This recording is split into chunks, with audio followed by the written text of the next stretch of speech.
Hi, Candace. Can you hear me? This is George. Hi, George. I can. How are you? Oh, great. Thank you so much for joining me. I appreciate it. Oh, thank you for having me. It means a lot. Of course. How important is Social Security to the average retiree? It's very important. In fact, I'd say it's critical. In today's day and time, when you take into consideration that people are living longer, which is a good thing, when you look at average account balances inside of a 401k plan ranging at about $61,000 or so for a 65-year-old, there's 10,000 people that are graduating into retirement in this country every single day for the next 18 years. Healthcare costs are expected to go up. So when you take a look at those dynamics, and there's several others obviously, you need to incorporate Social Security into the planning process in order to achieve the right amount of lifetime income to benefit your retirement, the one that you deserve. So to give you a statistic on Social Security today, 70% plus of the individuals collecting Social Security right now are collecting what we would call a reduced benefit. And they're missing the opportunity in some situations, because I recognize that some have to collect early, but in some situations they don't recognize that they might be leaving money on the table. And how can Americans plan for Social Security? Isn't it up to Congress? Yeah, and that commonly comes up, and that's a very broad, big question that obviously comes up often.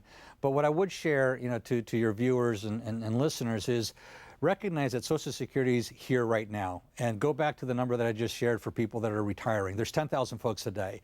Those decisions aren't going to stop in the near term. And I do see Social Security, being part of our future. Can the benefit structure change? Absolutely. But at the same time, start looking at what your options are in order to include it in your planning process. So to give you another example, the difference between a Social Security benefit between ages 62 and 70, you can actually increase your income for life by twofold if you end up waiting till 70 for that 8-year period of time. So the question I would ask folks, is there savings that you can get access to between 62 and 70 to delay your retirement claim and increase your Social Security benefit for the rest of your life, especially when you're living longer? And what are some of the most common mistakes retirees make when it comes to Social Security? I think the first one's the statistic that I shared with you is early claims.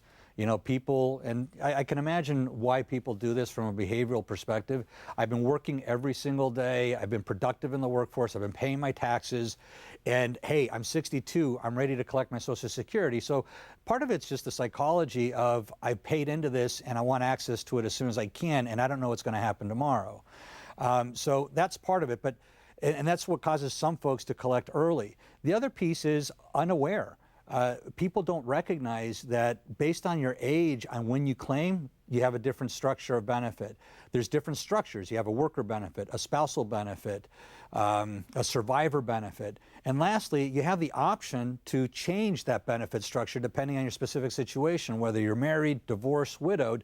And those are commonly misunderstood and, quite frankly, commonly unknown. So those are what drives the majority of the mistakes. What specific advice do you have for women? For women, I'd say there's 3 things I'd ask them to give serious consideration to. Number 1, recognize that you're likely to live longer than men. Statistically, that's the case. I don't expect that to change. Therefore, your need for lifetime income is far greater than for the man.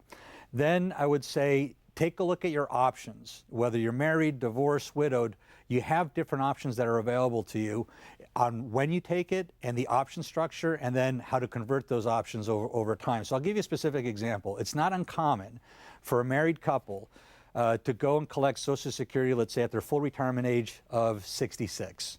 Now we all know, based on what I just shared, that women are expected to live longer. One strategy that can be employed would be, instead of both the man and the woman in this case collecting Social Security worker benefit, have the woman take the spousal benefit as an example from age 66 to 70, and at age 70 convert that to the worker benefit, and that alone can increase her lifetime income for the rest of her life at a much higher rate by just delaying those 4 years. And you can do that by collecting a spousal benefit versus the worker benefit. And what advice do you have for those who are on fixed incomes and are counting on those Social Security benefits and take it early? Advice for people that are already receiving Social Security? Yeah, because, for instance, in my mother's situation, gets divorced at 55 years old and, your life changes, and I know that there are a lot more baby boomers that are getting divorced, in their mid-50s, early 60s, and having to take Social Security benefits out early or are on fixed incomes. What advice do you have for people like that? Well, there's a couple of things, and actually, I'm glad you brought that up. And I'll share the website, and there's a video that actually provides a specific illustration to the point that you're talking about right now. You're right; it's not uncommon for divorce to take place in this country, especially at a later age.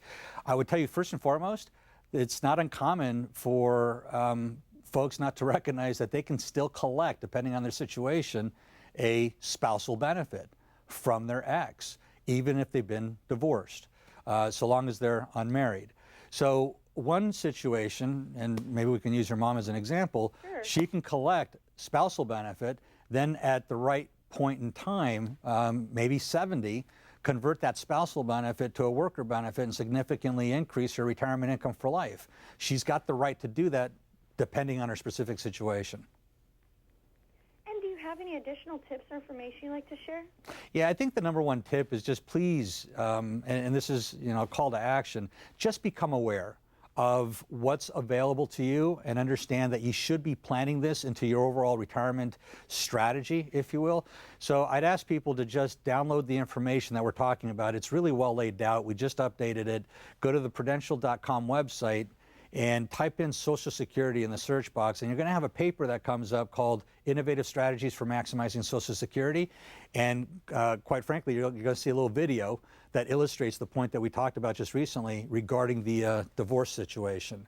But the paper breaks everything down to the most common mistakes, the most commonly misunderstood realities about Social Security, and ways to look at those strategies differently going forward. So the number one tip I'd ask people to do is before you race to collect, and I respect why people do, and some people may have to, I'd ask you before you do that, take a look at what your options are for your specific situation.